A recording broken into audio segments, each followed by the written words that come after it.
balita na ikay mawiwili. So mga par, matapos nga po sinampal ng katotohanan ng bagong Unified Welterweight Champion Jaron Ennis, ang kanyang mortal na karibal sa division si Brian Norman Jr. kung saan ayon sa kanyang mga idol, puro lang daw salita ang WBO champion sa social media, pero ayaw naman daw nito lumaban. Ginagamit lang daw mga idol ni Norman ang pangalan ni Jaron Ennis para i-build up ang kanyang pangalan sa boxing sports. Kung gusto daw sana nito lumaban, di matagal na. Sino ba naman daw mga idol ang tangik na boxer na inoperan ka na ng $2 million at unification fight pa ang bakbakan, ayaw pa daw lumaban at mas pinili pa daw nito mga idol na lumaban sa undercard na 150,000 lamang ang kanyang kikitain, kung saan tila may sagot na nga mga idol ang kampo ni Brian Norman Jr. sa post-fight interview ni Jaron Ennis. Ano yung mga idol? Hindi daw sila makakalaban kay Ennis dahil may nakatakdang laban na ito sa katapusan ng summer sa Amerika, kung saan dito napagtawanan mga idol ng gusto ang kampo ni Norman. Halatang angas lang daw ito sa social media, pero wala naman daw ito palag sa bakbakan. Well, para sa atin mga idol, tama lamang umiwas ang kampo ni Norman kay Ennis dahil para sa atin mga idol, wala talagang kapasidad si Norman na tumapat sa bagsik ng Unified Champion. Tiyanta natin mga idol, inanakaut lamang ni Ennis si Norman na mas mabilis pa sa pag-knockout nito kay Staniones. Kaya tama lang na umiwas muna ito. Iisa lamang mga idol ang nakikita natin na pwede tumalo kay Ennis, ang may bilis at merong footwork sa bakbakan,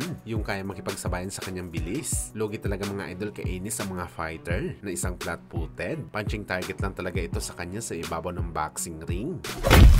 Samantalang speaking kay Jaron Ennis mga idol, napangitin na lang ito sa naging post-fight interview nito matapos sinabi ng kanyang promoter ni si Eddie Hearn na malabo daw makalaban ni Ennis si Mario Barrios dahil nakausap daw ni Eddie Boy ang kampo ni Barrios at tuloy daw ang negosasyon nila sa laban kontra sa ating pambansang kamao Manny Pacquiao, kung saan napangitin na lang dito mga idol si Ennis. Tila hindi ito makapaniwala mga boss na may kampiyon pa sa kanyang division na willing bigyan si Pacman ng isang title shot. At sa mga nagtatanong naman mga idol kung sino ba ang mananalo sa bakbakan ni Jaron Ennis kontra kay Manny Pacquiao sa ngayon, para sa atin mga boss, bugbog sarado nga abutin ni Pacman kay Jaron Ennis dahil 45 anyos na si Pacman. Pero kung ang version na Pacquiao mga idol, kahit ang lumaban lamang kay Thurman, talagang masasabi natin mga boss na may tulog talaga si Ennis sa Pinoy legend.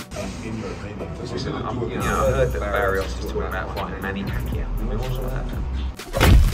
Sa kabilang banda naman mga idol, sa naging pagsasama nga po ng mag-ama na si Nigel Benn at ang kanyang anak na si Conor Benn sa isang photoshoot ahead sa laban nito kay Chris Eubank Jr. kung saan mga idol ang naging kulitan ng mag-ama ay isang sakitan. Una binatukan ni Nigel Benn si Conor Benn na parang bata at na-wrestling naman ni Conor Benn ang kanyang ama. Akala mo mga idol sakitan ito pero joke lamang. At napag-alaman natin mga idol na pangasar lang pala ito ng mag-amang Benn sa mag-amang Eubank. Pinapakita lamang nila mga idol na walang problema sa mag-amang Benn pero sa mag-amang Eubank meron dahil nga hindi sila ngayon nagkakaayos. Walang suporta si Eubank Sr. kay Junior sa paparating na laban nito kay Conor Benn.